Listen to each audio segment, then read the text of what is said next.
قائد اعظم کا 146واں یوم پیدائش مزار قائد پر گارڈز کی تبدیلی کی پروقار تقریب۔ کراچی میں بابائے قوم کے مزار پر تعینات گارڈز کی تبدیلی کی پروقار تقریب منعقد ہوئی۔ تقریب میں پاکستان ملٹری اکیڈمی کاکول کے کیڈٹس نے مزار قائد کی سیکیورٹی کی ذمہ داریاں سنبھالیں۔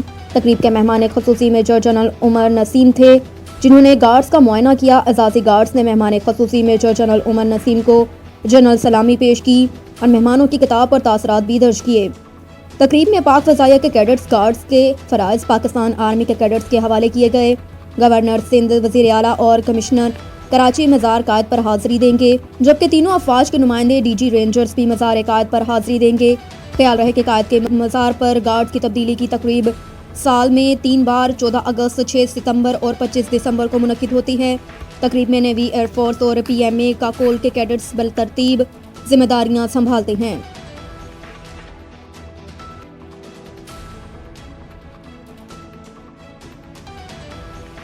بلوچستان میں درجہ حرارت نقطہ انشمات سے گر گیا، شدید سردی کے بعد الرٹ جاری۔ محکمہ موسمیات کے مطابق کوئٹہ میں آج کم سے کم درجہ حرارت -5 ڈگری سینٹی گریڈ، کلات میں -7، زیارت میں -5، مستونگ میں -3، پشین میں -4، پنجگور میں 3 اور سبی میں 4 ڈگری سینٹی گریڈ درجہ حرارت ریکارڈ کیا گیا۔ محکمہ موسمیات کی جانب سے بتایا گیا کہ بلوچستان اکثر اضلاع میں موسم سرد اور جزوی ابر آلود رہنے کا امکان ہے۔ مغربی سسٹم آج شمالی بلوچستان میں داخل ہوگا، جس کے باعث بلوچستان کے علاقے کوئٹہ، چمن، زیارت، صوب اور گرد و نواح میں ہلکی بارش اور برف باری ہو سکتی ہے۔ محکمہ موسمیات اور پی ڈی ایم نے شمالی بلوچستان کے لیے موسم پر الرٹ جاری کر دیا۔ چمن، زیارت، قلعہ عبداللہ، پشین، قلعہ سیف اللہ میں برف باری پر الرٹ بھی جاری کیا گیا۔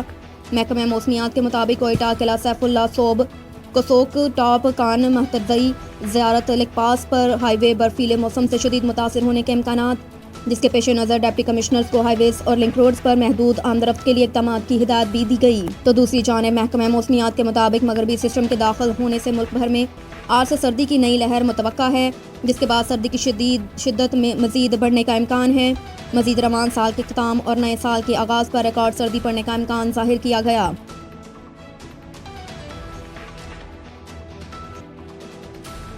مسیحی برادری آج کرسمس کا تہوار مذہبی جوش و خروش سے منا رہی ہے۔ دنیا بھر کی طرح پاکستان میں بھی مسیحی برادری آج 25 دسمبر اتوار کو کرسمس کا تہوار انتہائی جوش و خروش، مذہبی طقس و احتشام اور روایتی جذبے کے ساتھ منا رہی ہے۔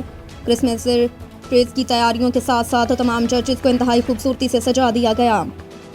کرسمس کی مناسبت سے گرجا گھروں میں خصوصی عبادات اور دعائیہ تقریب کا انعقاد بھی کیا جائے گا، جہاں مسیحی برادری کے افراد اپنی مذہبی تقریبات کی ادائیگی اور عبادت کریں گے۔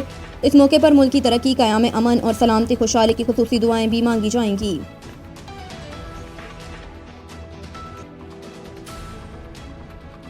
ISI کو کرپشن اور منی لانڈرنگ کے خلاف استعمال کریں تو ہم اچھی گورننس دے سکتے ہیں۔ ایک انٹرویو میں چیئرمین تحریک انصاف نے ملک کو بحران سے نکالنے کے لیے نئی تجاویز دیتے ہوئے کہا کہ عدلیہ اپنا کام کرے اور فوج کی منظم فورس کو مافیاز کے خلاف استعمال کیا جائے۔ پاکستان کو دلدل سے نکالنے کے لیے اس کے سوا کوئی اور طریقہ نہیں۔ عمران خان کا کہنا تھا کہ اگر کوئی SI کو high level corruption, money laundering, قبضہ گروپس اور اسمگلنگ کے خلاف استعمال کیا جائے تو ہم ایک اچھی گورننس دے سکتے ہیں۔ ان کا کہنا تھا کہ فوج تگڑا ادارہ ہے، اس کی ضرورت تو پڑنی ہے، اگر ملک میں انصاف قائم نہیں ہوا تو ملک ختم ہو جائے گا۔ مزید کہا کہ کیا وہ ناانصافی کو اس لیے قبول کر لیں کہ اسٹیبلشمنٹ ناراض ہو جائے گی؟ PDM یا اسٹیبلشمنٹ سے بات کرنی ہو تو صدر مملکت ہی کرتے ہیں، میرا کسی سے رابطہ نہیں۔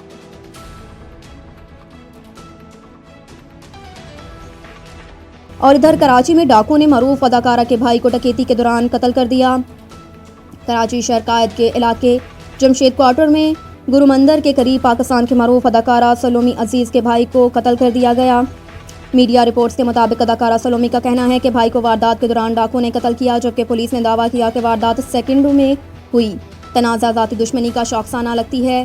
اداکارہ سلومی کی جانب سے میڈیا پر بیان سامنے آیا کہ ان کے بھائی عبدالوحید ہربل جڑی بوٹیوں کا کام کرتے تھے، انہیں ملزمان نے دکان میں گھس کر مذمت پر قتل کیا۔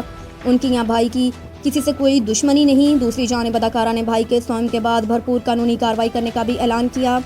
واقعے کا مقدمہ الشفیع دواخانہ کے مالک اور مقتول عبدالوحید کے بھائی توحید عزیز ہاشمی نے نامعلوم ملزمان کے خلاف جمشید کوارٹر تھانے میں درج کروا دیا۔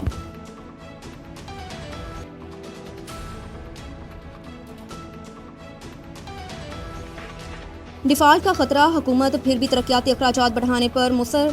جہاں ایک طرف پاکستان کا دیوالیہ ہو جانے کے خطرات سر پر منڈلا رہے ہیں تو دوسری طرف ملزہ عام انتخابات کے تناظر میں کھلے اخراجات کے لیے وزارت منصوبہ بندی نے وزیر اعظم آفس سے رابطہ کر کے 727 ارب روپے مالیت کے سالانہ پبلک سیکٹر ڈیولپمنٹ پروگرام میں اضافے کی درخواست کی۔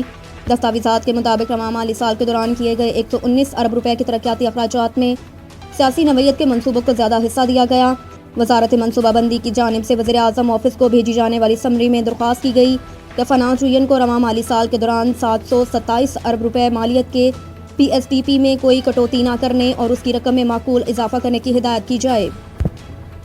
گزشتہ ماہ وزارت خزانہ نے آئی ایم ایف کو بتایا تھا کہ قومی اسمبلی کی جانب سے رواں مالی سال کے لیے منظور کردہ 727 ارب روپے کے پی ایس ٹی پی کے بجٹ میں 258 ارب کی کمی کر دی جائے گی، جس کے بعد اس کی مالیت 469 ارب روپے رہ جائے گی۔ ذرائع کے مطابق وزارت منصوبہ بندی اب پی ایس ٹی پی کی 727 ارب روپے کی مجموعی مالیت میں کم سے کم 87 ارب روپے کا اضافہ کروانا چاہتی ہے۔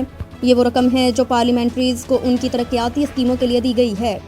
وزارت منصوبہ بندی کی یہ سفارش ملک کے موجودہ مالی حالات کے علاوہ عالمی مالیاتی اداروں کے مطالبات کے ساتھ اپنی مطابقت نہیں رکھتی، جو حکومت پر مسلسل زور دے رہے ہیں کہ ترقیاتی بجٹ میں کٹوتی کی جائے تاکہ دیگر ضروری اخراجات کے لیے رقوم کی دستیابی ممکن ہو سکے۔